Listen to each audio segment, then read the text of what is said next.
నమస్కారం అందరికీ.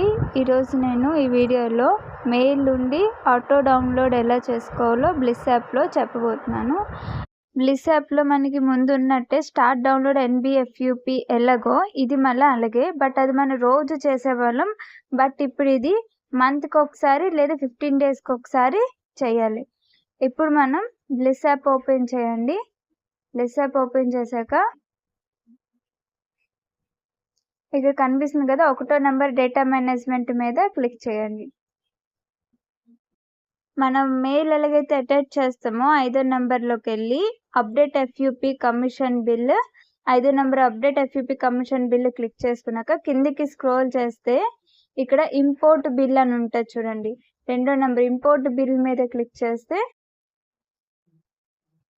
మనకి జీమెయిల్ లాగిన్ అవ్వడానికి ఇలా పేజ్ వస్తుంది. ఇక్కడ యాడ్ 2 స్టెప్ వెరిఫికేషన్ మీద క్లిక్ చేయండి. మనకి ఇలా పేజ్ వస్తుంది. ఇక్కడ చూడండి, మీరు ఏదైతే ఈమెయిల్ LICలో ఇచ్చారో LICలో ఇచ్చిన ఈమెయిల్ ఐడిని మనం ఇక్కడ సెలెక్ట్ చేసుకోవాలి. నేను హైడ్ చేశాను. మీకు ఇలా ఈమెయిల్ ఐడీస్ వస్తుందంటే మీరు సెలెక్ట్ చేయండి. అండ్ మీ ఫింగర్ ప్రింట్ అడుగుతుంది, మీ లాక్ పిన్ అడుగుతుంది, అంటే మీ మొబైల్ లాక్ పిన్ అడుగుతుంది. నేను ఇక్కడ నా ఈమెయిల్ ఐడి LICలో ఏది ఇచ్చానో అది సెలెక్ట్ చేసుకున్నాను. ఫింగర్ ప్రింట్ అడిగిన ఫింగర్ ప్రింట్ ఇచ్చారు. నెక్స్ట్ నాకు ఈ పేజ్ వచ్చింది. కొంతమందికి టర్న్ ఆఫ్ అని ఉంటుంది, టర్న్ ఆఫ్ చెయ్యండి. మళ్ళీ తర్వాత టర్న్ ఆఫ్ అయిన తర్వాత మళ్ళీ టర్న్ ఆన్ 2 స్టెప్ వెరిఫికేషన్ మళ్ళీ చేయండి. టర్న్ ఆన్ 2 స్టెప్ వెరిఫికేషన్ మీద క్లిక్ చేస్తే అక్కడ టర్న్ ఆన్ అవుతుంది. నెక్స్ట్ ఇలాగ ఒక పేజ్ వస్తుంది, దాన్ని డన్ చేసుకోండి.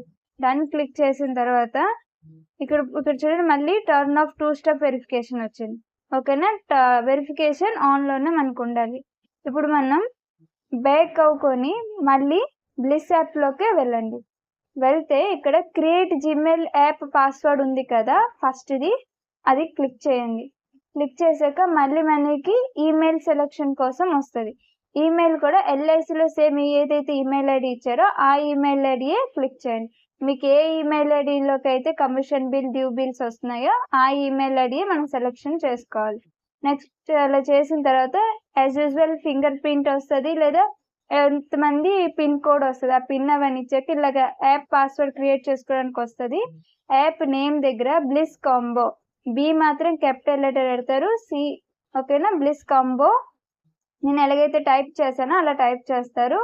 నెక్స్ట్ క్రియేట్ అని ఉంటుంది. క్రియేట్ మీద క్లిక్ చేశాక మీరు వెంటనే డన్ చేయొద్దు, ఇక్కడ పైన పాస్వర్డ్ ఇస్తుంది. ఆ పాస్వర్డ్ మనం కాపీ చేసుకోవాలి.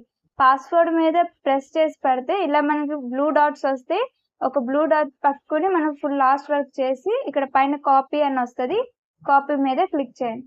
చేసి ఇక్కడ డన్ అని ఉంటుంది. ఇప్పుడు డన్ మీద క్లిక్ చేసుకోండి. అవసరమైతే ఈ పాస్వర్డ్ని స్క్రీన్ షాట్ కూడా తీసి పెట్టుకోండి. ఓకేనా, ఇక్కడ చూడండి యాప్ క్రియేట్ అయింది పాస్వర్డ్. నేను మళ్ళీ బ్యాక్ వస్తున్నాను. బ్లిస్ యాప్లోకి వెళ్ళి మళ్ళీ వెనక్కి వచ్చిన తర్వాత ఇక్కడ యాప్ పాస్వర్డ్ ఇచ్చింది మళ్ళీ, బట్ 3వ నెంబర్ ఏజెన్సీ మాస్టర్లోకి వెళ్ళి మీరు యాప్ పాస్వర్డ్ యాడ్ చేస్తారు. అక్కడ పేరు మీద క్లిక్ చేస్తారు, పెన్సిల్ గుర్తు మీద క్లిక్ చేస్తారు, కిందకి స్క్రోల్ చేస్తే అక్కడ ఆనంద పాస్వర్డ్ కిందనే జీమెయిల్ పాస్వర్డ్ ఇస్తాడు. ముందు ఏదైనా పాస్వర్డ్ అంటే అది కట్ చేసి ఇప్పుడు కాపీ చేసిన పాస్వర్డ్ని మనం ఇక్కడ పేస్ట్ చేసుకోవాలి.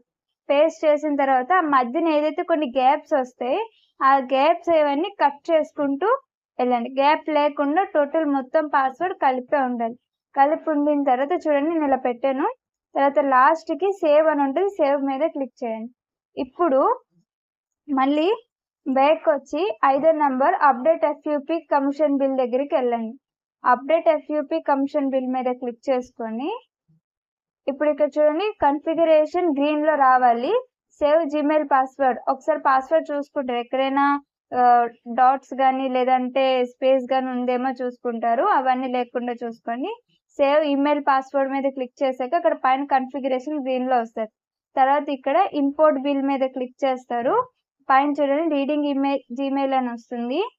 అక్కడ చూడండి, నాకు ఇక్కడ ఈ నెలలోనే ఏవైతే మెయిల్లోకి కమిషన్ బిల్లు డ్యూ బిల్ వచ్చిందో అది నాకు అప్డేట్ అయింది ఇక్కడ. ఓకేనా సార్. ఇంకెవరికైనా కానీ ఒకవేళ అప్డేట్ 12 months కానీ అప్డేట్ అవ్వలేదు, లేదా న్యూ తీసుకున్న వాళ్ళు ఎవరైనా ఉంటారంటే వాళ్ళది ఇంపోర్ట్ బిల్ 12 months ఏదైతే ఉందో అది క్లిక్ చేసుకోండి.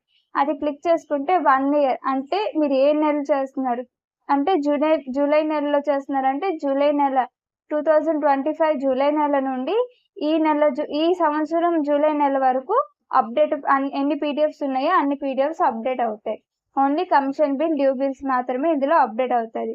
నెక్స్ట్ టైం ఎప్పుడైనా సరే ఇంత ప్రాసెస్ మీకు ఉండదు. ఈ ప్రాసెస్ చేశారు అని అంటే నెక్స్ట్ టైం మీకు 1 క్లిక్ ఇంపోర్ట్ బిల్ ద్వారానే మీరు డౌన్లోడ్ చేస్తే డౌన్లోడ్ అవుతుంది. డౌన్లోడ్ అయ్యి మనం ఎక్కడ చూసుకోవాలంటే 46 నెంబర్లో చూసుకుంటే ఏవి మనకు అప్డేట్ అవ్వాలని తెలుస్తుంది. ఎన్బి కూడా నేను మళ్ళీ చెప్తున్నాను, మనకి కమిషన్ బిల్లో డ్యూ లిస్ట్లో ఎవరి పేర్లు అయితే ఉంటాయో ఏవైతే ఉంటాయో అవి మాత్రమే మనకి ఇందులోకి అప్డేట్ అవుతుంది.